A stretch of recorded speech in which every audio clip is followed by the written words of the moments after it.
Hello friends, నేను Shailaja. Welcome to మీ Shailaja vlogs.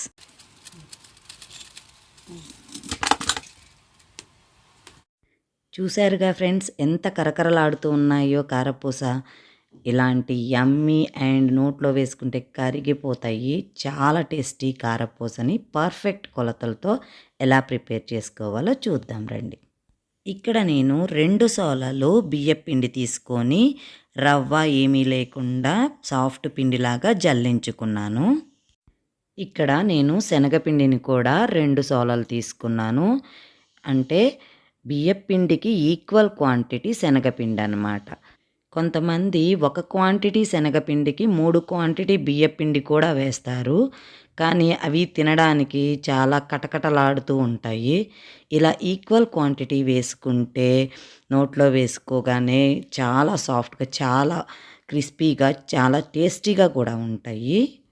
ఇలా జల్లించి పెట్టుకున్న పిండిలో ఒక చారెడు వాము, ఒక 4 టేబుల్ స్పూన్ల పచ్చికారం వేసుకొని మిక్స్ చేసుకోవాలి. ఇలా మిక్స్ చేసిన పిండిని, సగం పిండిని వేరే గిన్నెలో తీసి పెట్టుకున్నాను. ఒక్కసారిగా కలిపితే లాస్ట్‌కి వచ్చేసరికి పిండి పల్చనైపోతుంది. అందుకే 2 వాయిలుగా చేసుకొని కలుపుకున్నాను. ఒక చిన్న గిన్నె తీసుకొని దాంట్లో ఒక గుప్పెడు కళ్ళుప్పేసి దాంట్లో నీళ్లు పోసి ఉప్పు నీళ్లు ప్రిపేర్ చేసుకున్నాను.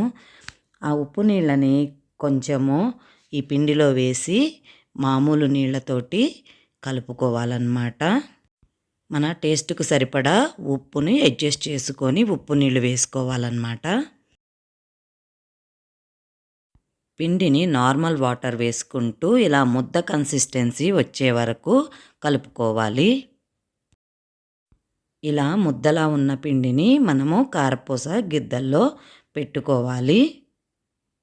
మనకి చక్రాలైనా, కారపూసైనా, లేకపోతే స్టార్ చక్రాలైనా, నవారి పట్టెలైనా ఏదైనా కింద ప్లేట్ మార్చుకోవడమే. అన్నిటికీ సేమ్ పిండి. ఇలా ఫిల్ చేసి చక్రాల గిద్దల్ని పక్కన పెట్టుకోవాలి. నూనె మాత్రం బాగా కాగాలి, లేకపోతే కారపూస క్రిస్పీగా రావండి, కటకటలాడతాయి. బాగా వేడివేడిగా కాగిన నూనెలో ఈ కారపూస గిద్దని రౌండ్గా ఒత్తుకోవాలి. ఇక్కడ ఇంకొక టిప్ ఏంటంటే, ఒకసారి యూజ్ చేసిన తర్వాత చక్రాల గిద్దల్ని పై గిద్దని వాటర్తో తడి చేయాలి. లేకపోతే సెకండ్ టైము వాడేటప్పుడు అది స్టిక్ అయ్యే ఛాన్స్ ఉంటుంది. స్టిక్ అయ్యి గిద్ద వత్తడానికి వీలు లేకుండా పట్టేస్తుంది. మనకి ఈ చక్రం కాలింది అని తెలియడానికి అలా బబుల్స్గా వచ్చినాయి కదండి, అవి స్లో అయిపోతాయి. అప్పుడు చక్రం కాలినట్లు లెక్క. అప్పుడు మనము ఇంకొక వైపుకి టర్న్ చేసుకోవాలి. రెండో వైపు కూడా కాలిన తరువాత తీసి మనం గాలిపోని డబ్బాలోనో క్యాన్లోనో స్టోర్ చేసుకోవాలి. చాలా క్రిస్పీగా చాలా రోజులు, అంటే 1 మంత్ వరకు చాలా టేస్టీగా ఉంటాయండి.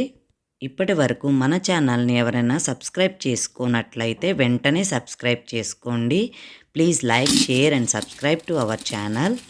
Crispy and tasty karapoosa ready అయిపోయింది. Thanks for watching.